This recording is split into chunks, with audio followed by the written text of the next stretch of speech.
Good afternoon, everyone, and thank you for joining our WNCT Now Tracking the Coronavirus Update. I'm Kelsey O'Donnell, live here in our digital studio. And the North Carolina Department of Health and Human Services held a press conference this afternoon addressing the current state of COVID-19 in our state of North Carolina. We do have a bit of an update. It was a shorter news conference than we were used to, but here is a bit of an update from the conference today. As of this morning, we have 636 cases of COVID-19 in 57 different counties across North Carolina. The average age is 41 for people that have confirmed lab results. We have 50 current hospitalizations, and unfortunately we've reported 2 deaths for people with COVID-19 infections. We've completed 15,399 tests across the state from labs that are reporting in negative tests. And a reminder, not all labs are reporting in their negative tests. However, all are reporting their positives. And we have more than 15,000 tests pending. We have more than 10,000 inpatient hospital beds in the state, and more than 5,000 of those beds are empty, so 50% are still empty. These numbers are based on 75% of our hospitals reporting. And this does not include the additional surge beds that we expect our hospitals to have. We are working on being able to share this information as well publicly as we're ensuring our data is being validated and reliable. We have more than 3,000 intensive care unit beds in the state, and 566 of them are empty, so 18% of them are empty. And again, this does not include the additional ICU beds we anticipate for surge, and is based on only 75% of hospitals reporting. Before I turn it over to Director Sprayberry, let's just take a moment to remind folks about social distancing, or really physical distancing. We want you to stay socially connected, but we want you to stay physically apart. So you can protect yourself, protect the people you love, and others in your community and our state who might be at high risk for serious complications from COVID-19 with physical distancing. That means working from home if you can. Stay at home as you can. Keep your children home from childcare if you can. And if you feel sick and with mild symptoms, stay at home. Make sure you're calling your doctor to talk about your symptoms, but stay at home. It's the safest place for you as well as for your community and our healthcare workers.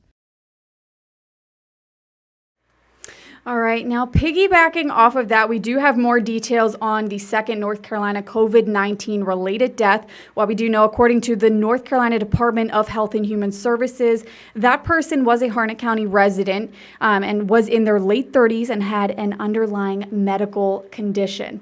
Now, back here in the East, a stay-at-home order goes in effect today for the town of Ayden and the city of Greenville. Pull up a full screen here. Essential businesses will remain open. I think that's very important to understand. People are encouraged to stay at least 6 feet away from each other and avoid large groups. Also, don't go out unless it's completely necessary. The orders will go into effect tonight at 5 p.m. and they will be for Greenville and Ayden. Again, you can still go out to your grocery stores, get takeout from restaurants, visit your doctor, pick up medication from a pharmacy, or even go outside and exercise outdoors. A full list of the do's and don'ts, you can go to our website at WNCT.com. All right, now we're going to take a quick break and we'll be back with more news just after this.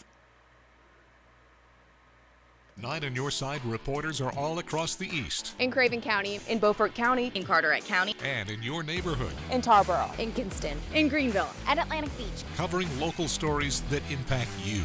The groundbreaking ceremony is the beginning of construction for Morehead City's 4th City Hall. People from all over the state of North Carolina gathered at the Sycamore Hill Missionary Baptist Church. The North Carolina Department of Transportation is responsible for new Highway 17 in that bypass. That hammering you hear behind me is the start of building a brand new home for a woman and her very deserving family. Historic Turnage Theater in Washington helps the community celebrate art and culture. Driving Pad is used by BCCC's basic law enforcement and first responder training. Crews have been out here since February 8th working on this project. It will stretch from here at Atlantic Beach all the way to Emerald Isle. See their original reporting weekdays on 9 on Your Side News or anytime on WNCT.com.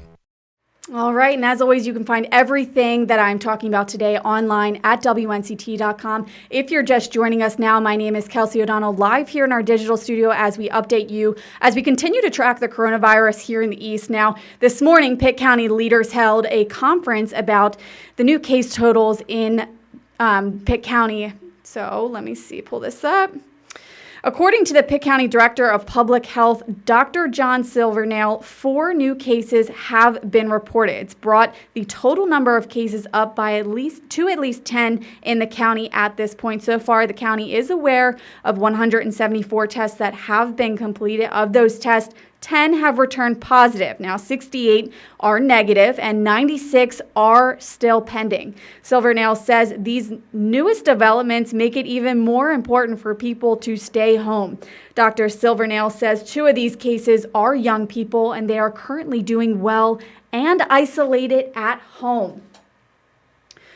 So again, it's very important to practice social distancing like we learned earlier, physical distancing as well. So the North Carolina Department of Health will make a little bit of a transition. The Health and Human Services has developed a new fact sheet for North Carolinians on what to do if you are sick. This can be found on our website at WNCT.com on the homepage. Now, health officials are recommending those who feel like they have COVID-19 symptoms, even mild conditions, to contact your health professionals, your doctor, for medical advice immediately. Most people who do contract COVID-19 are expected to recover, but it's so important for you to stay up to date on the latest details. Now, you can find those latest details again on our website at WNCT.com and on our broadcast tonight at 5 p.m. So tune in, about an hour and a half to go.